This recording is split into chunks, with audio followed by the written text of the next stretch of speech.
আসসালামু আলাইকুম, কেমন আছেন সবাই? আজকে হচ্ছে আমাদের এই পদ্ম শালটা পেইন্টিং করব। আমি হচ্ছে রাতের বেলা এই পদ্ম শালটা পেইন্টিং করছি। যদিও এটার আগের পেইন্টিং আপনারা পেজে দেখেছেন। আমি ভাবলাম আজকে রাতের বেলা যেহেতু পেইন্টিংটা করছি, এটার আরও কিছু ওটা রিলসে দিয়েছিলাম, ভিডিওতে মনে হয় না দেওয়া হয়েছে, আমার ঠিক মনে নেই। আসলে ইদানিং এত কাজ করছি, সবগুলোর হচ্ছে কোনটার ভিডিও করছি, কোনটার করছি না, কোনটার পেজে আপলোড দিচ্ছি, কোনটার ভয়েস ওভার দিচ্ছি, আমার আসলে কিছুই মাথায় থাকছে না।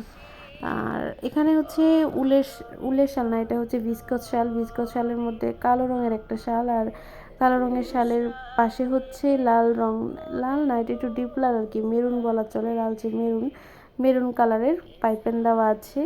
আর এই পাইপেনটার জন্য শালটা কিন্তু একটু অন্যরকম সুন্দর লাগে। অবশ্য অনেকের হচ্ছে পাইপেন পছন্দ না, তবে যাদের পাইপেনটা পছন্দ না তারা হচ্ছে পাইপেন ছাড়াও এক কালারের শাল আমাদের পেজে পেয়ে যাবেন। এক কালারের যে কোনো কালারের ভিসকস শাল কিংবা হচ্ছে উলের শাল নিতে পারেন। আর আমাদের উলের শালগুলো আপনারা দেখলেই বুঝতে পারবেন কতটা সফট আর কতটা চিকন সুতায় সুন্দর করে তৈরি করা হয়েছে।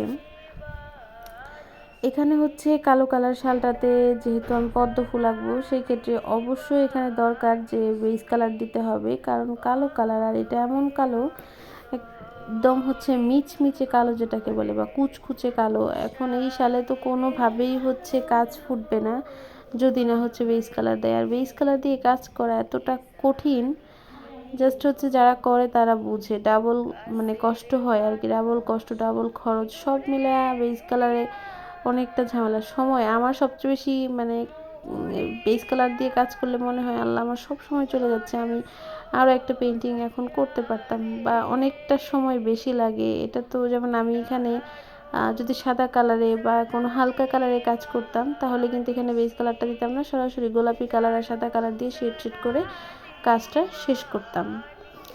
আর এখানে ওই সুযোগটা হয়নি, যেহেতু কালো রং সবারই পছন্দের রং। আর এই শালটা আমি কাজ কমই করেছি, এক পাশ পুরোটা কাজ করেছি। এইটা হচ্ছে আমার 3 পাশের কাজ করার সমান হয়েছে, এই এক পাশের কাজ করা এতটা কষ্ট। যাই হোক, এই শালটা কিন্তু আপনারা হচ্ছে আমাদের পেজে পেয়ে যাবেন, কালার কাস্টমাইজ করতে পারবেন, এটার ডিজাইন কাস্টমাইজ করতে পারবেন, চাইলে শালটা 2 পাশেও কাজ করিয়ে নিতে পারেন, অনেক অনেক কিছু করতে পারবেন আর কি কাস্টমাইজ। তো এখানে হচ্ছে এটা এই ভিসকস শালটাতে আমি প্রথমে সাদা কালার দিয়ে একটু শুকিয়েছি, তারপর তাও পুরোপুরি শুকানো, যেহেতু আমি গোলাপি রঙের শেড আনবো এই কারণে পুরোপুরি শুকাইনি। এখানে আমি হচ্ছে একটু হালকা করে শুকিয়েছি, আর হালকা করে শুকানোর ফলে এখানে যখন আমি গোলাপি কালারটা দিয়েছি তখন হচ্ছে এটাতে সুন্দর শেড এসেছে।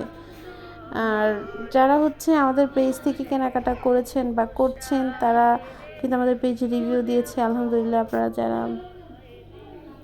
আমাদের পেজে হচ্ছে অনেকেই আমাকে নক করেন যে আপু এটা নিতে চাই ওটা নিতে চাই, কিন্তু অ্যাডভান্স করতে চান না।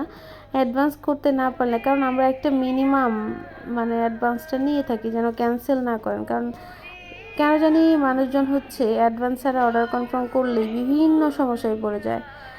মানে অনেক অনেক সমস্যা, সে বিদেশ চলে যায়, হ্যান ত্যান দুনিয়ার কিছু, আজকে বাসায় নেয়, অসুস্থ, হসপিটাল ভর্তি, এত এত সমস্যা নিয়ে হাজির হয়। এই কারণেই হচ্ছে অ্যাডভান্সটা মূলত নেওয়া। আর অ্যাডভান্সটা নিলে এরকম না যে আমি খেয়ে ফেলতেছি, আপনি প্রোডাক্ট যদি কিনেন তাহলে অবশ্যই অ্যাডভান্সের টাকা তো কাট করবই, কাট করেই হচ্ছে নিতে হবে, তাই এই কারণে হচ্ছে অ্যাডভান্সটা নিতে হবে। আর যারা অ্যাডভান্স ছাড়া অর্ডার করতে চান তারা আসলে অর্ডার করতে পারবেন না, আমাদের পেজে নিয়মটা নেই। আর আমাদের যারা হচ্ছে রেগুলার ক্লায়েন্ট, যেমন হচ্ছে কিছু কিছু আপু আছে যারা যিনি হচ্ছে আমার থেকে রেগুলার নেয়, সে ওনার ক্ষেত্রে দরকার হয় না। আর এটা হচ্ছে শালটার ফাইনাল লুক। এই শালটা কিন্তু আমাদের পেজে পেয়ে যাবেন। সবাই ভালো থাকবেন। আসসালামু আলাইকুম।